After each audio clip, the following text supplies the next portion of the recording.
Bro, I'm not an Overwatch YouTuber for even a day, bro. And Overwatch already be dropping news, bro. I'm just saying that it was probably me. They probably saw that I started and they said, oh, this guy needs content. All right. So yeah, we got a developer update on Kiriko, the new support hero for Overwatch 2. We also got her origin story, so I'm gonna break it all down. And cue intro. I don't have an intro, so let's get started. Okay, so Kiriko, she's a new support hero. She's the 35th hero in the game. Her backstory is that her grandma was a support main and tried to get Kiriko to become a support main. But Kiriko's mom was a DPS main and tried to get Kiriko to be a DPS main. So Kiriko was trained by the Shimadas, and her mom was actually the one who trained Genji and Hanzo, okay? That's why Kiriko can wall climb. Kiriko couldn't decide on what she wanted to be, a DPS main or support main, so she just said, screw it, I'ma just become a support main with DPS elements.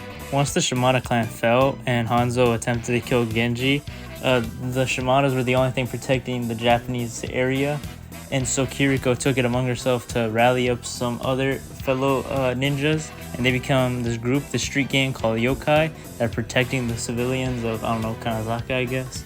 It's also said to mention that she is close to Genji because apparently they're both mischievous.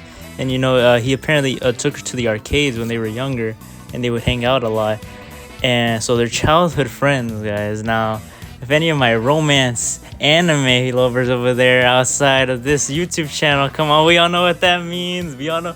I'm just kidding. We ship Genji Mercy in this house. I'm just messing around. Okay, so let's start getting to her abilities and her kit. Okay, first, her primary fire is her healing Afuda. I hope that I pronounced that right. So she throws these sheets of paper, okay? And it's kind of like Moira's heal beam, except it acts like how everyone thinks it acts, where you can spray it around because everyone gets an individual piece, or you can give multiple to one person, okay? But it's really slow. But it acts like Zenyatta's orb, where you can target your teammates, okay? So you can target just one, like maybe a Reinhardt, and just keep healing them, or you can throw it around and try to get burst healing with everyone. I don't know how I feel about this rate of healing, because if we can see right here, she doesn't give a lot of health from one healing of Fuda, so it's like you have to target all 5 really if you want to get the most amount of healing to a teammate as fast as possible. So I guess there's going to be a little bit of strategy of how much you want to give to a teammate. Secondary fire is her kunai. Now it has a good rate of firing. It's pretty fast, but it doesn't do a lot of damage when you hit body shots. But it does extra amount of damage if you land a headshot, so you're gonna really want to aim with her secondary fire. I also thought it'd be neat to mention that they said that the kunai was actually part of Genji's kit in his first iteration, but they replaced them with the shuriken, so they just brought it back for Kiriko. Alright, now let's get to her abilities. Her first ability is her swift step. What it does is it allows her to teleport to any nearby teammates, and it can even go through walls. The distance, I think it's around how far Symmetra can put her teleporter. Again, we don't have the exact measurements for this stuff, but that's what I'm guessing. Her second ability is Protection Suzu, which is a bell you throw on the ground that has splash damage like Ana's nano grenade, but instead of just giving you heals and the healing boost, it actually cleanses you from any debuffs you have from, say, the enemies on a grenade. Not only does the healing Suzu cleanse you from any debuffs, it also makes you invulnerable for a few seconds. With the invulnerability status it gives you, it's kind of like Baptista's immortality field, except it doesn't last however long the immortality lasts, or it can be shot down. It's only for a couple of seconds. It seems a little overpowered right now, but I think we're just gonna have to play with it for a little bit. It seems like a fun ability to play with, but you know, not to eat. They said it has a long cooldown, but from the gameplay it says 14 seconds. That just doesn't seem long enough to me for something that is this strong. But maybe we just have to play with it, who knows. And like I mentioned earlier, she can also wall climb like Genji and Hanzo, but she can't double jump like Genji.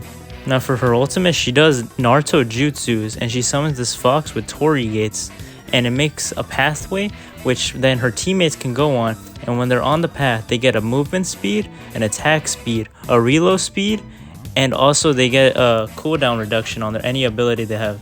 This seems like a lot for an ultimate. Like, even I know it's an ultimate, but it gives you so much boost for like no reason. I don't know if they're doing it on purpose so people buy the battle pass, but yeah, I don't know. This is probably gonna get nerfed soon. I can already feel it. Yeah, so that's Kiriko. Yeah, she seems like a pretty fun character. They said that DPS players would actually like to play her, which is cool because I'm a DPS player. And I wonder if they're doing that on purpose, because they said there won't be any new DPS heroes next year. It's only going to be tank and support, so I wonder if they want to balance it out with like pseudo DPS characters in the other categories. But yeah, I'll play. I already bought the Watchpoint pack. Even then, I have Overwatch 1. I got that Founders pack. So yeah, I'm definitely going to play her. I'm also going to camp her. No one's going to take her away from me. In terms of best girl, I don't know. I think Diva's still my favorite girl in Overwatch, but I gotta see. Apparently she has jokes. If she's really funny, I don't know. Maybe Diva can get dethroned. Oh yeah, and speaking of that, apparently she has a lot of jokes. She jokes about every hero in the game, and also there's a lot of lore between her, Genji, and Hanzo. So you want to listen out for those voice lines. Also, I want to talk about her design a little bit. Originally, she had this big old ninja star thing. And I remember in a Mastery in Gaming video that he talked about a leak where the character was this Japanese girl with a big old star, ninja star.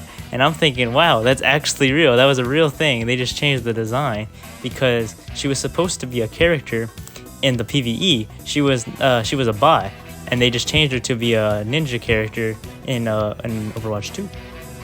But yeah, that's enough for me. Now I gotta get back to my other videos that I was working on. I was working on a Genji tier list. That's why you're seeing so many Genji gameplay in the background. So yeah, I'm gonna get back to that. Like and subscribe if you want to see more Overwatch content.